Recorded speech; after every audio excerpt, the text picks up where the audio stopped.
Ako po ay isang security guard. Madalas natin silang makikita sa pasukan ng mga establishmento, na nagkakapkop nag-iinspeksyon ng mga gamit at nagbabantay minsan naman ay sa loob ng mall at building na nagro-reving.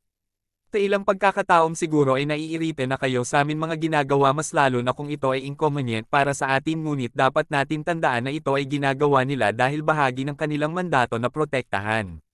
ang kanilang binabantayan at pati na rin tayo, sa ilang mga naging viral videos, na kumakalat sa internet may mga pagkakataon na makikita natin ang pagiging arrogant ng ilan sa kanila gayudin kung paano sila alipustahin at maliit ng iba nating mga kababayan.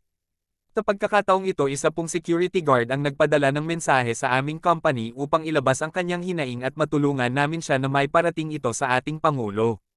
Ang salary ko po bilang isang security guard ay 8,000 pesos po sa loob ng isang buwan babawasan pa po ng mga deduction sa benefits kunti na lang po ang natitira skin may binubuhay din kami pamilya.